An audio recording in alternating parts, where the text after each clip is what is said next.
Chapter 8. The evening newspapers had shouted, "1 minute, 75-mile-per-hour gale panics city crowds." Nevertheless, the phenomenally balmy weather continued. The papers had a scientific explanation for the unseasonable warmth.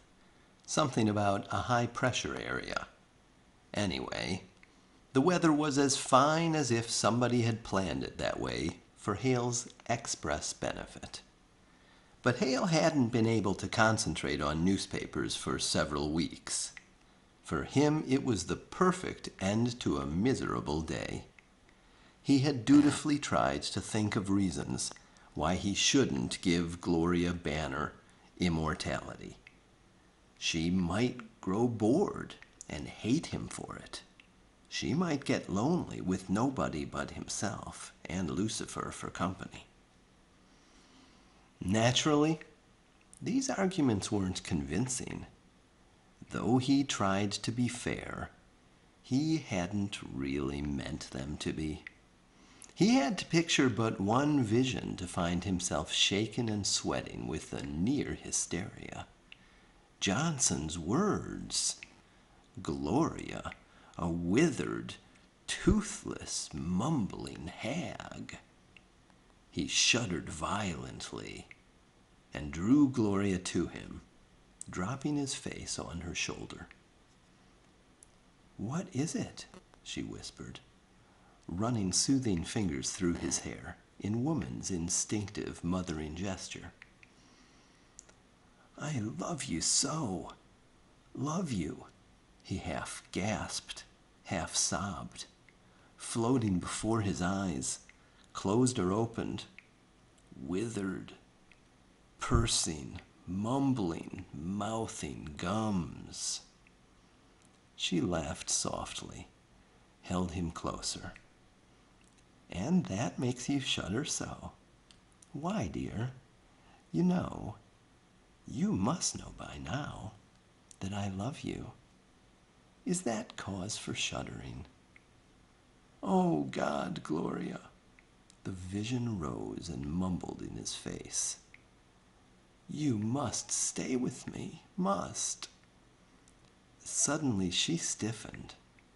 He could feel her breath catch, and her hand stopped abruptly its tender, stroking motion.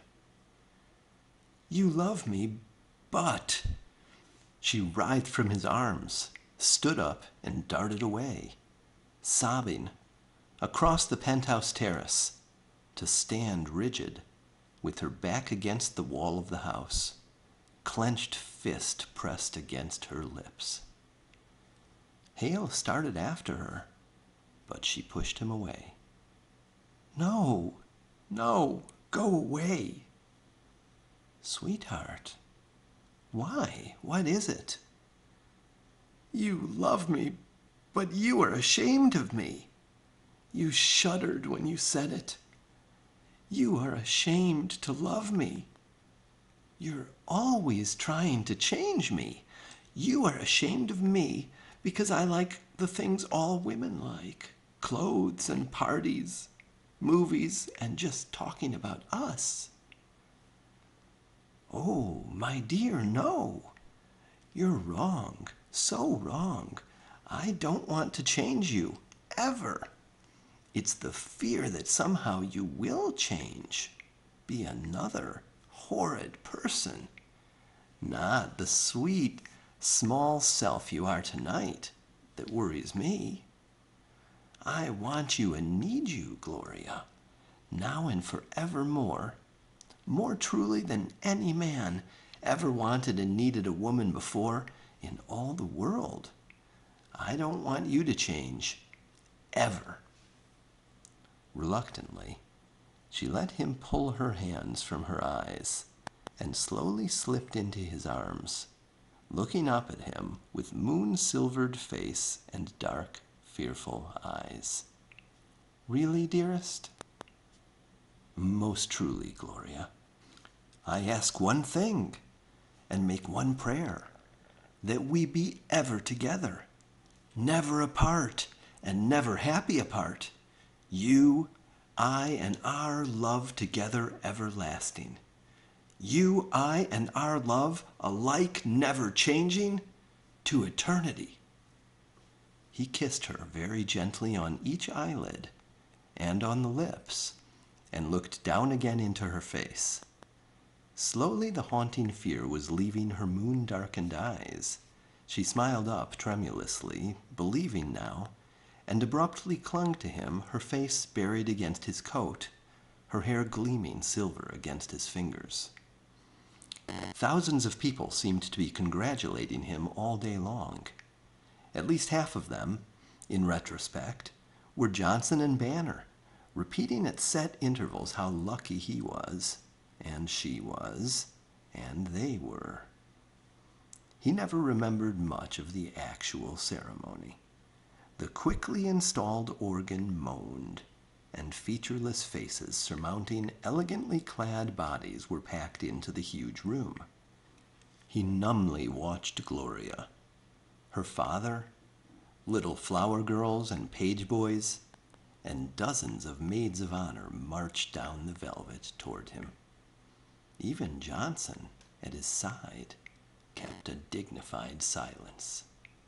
He had a vague impression of Gloria standing beside him in a flowing white gown.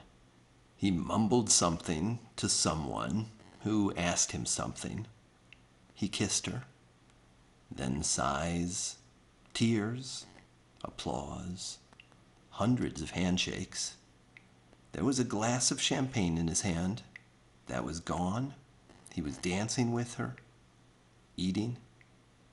They were whisking through the streets to the yacht basin. Everybody was talking and laughing. Banner was shaking his hand, saying, "Thought you'd get the best of me, huh? Got you right where I want you. Johnson and I thought you'd make a damn fine son-in-law.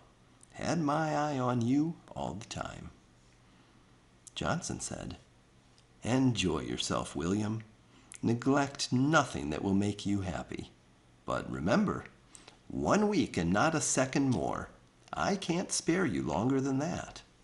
The launch took them back to the pier.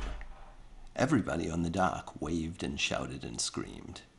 The ship tooted proudly and moved down the river. Gloria stood on her toes and lifted her mouth toward Hale's. "For always, Billy Willie?" she murmured.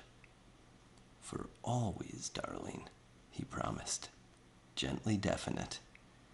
He had given immortality to the girl he loved.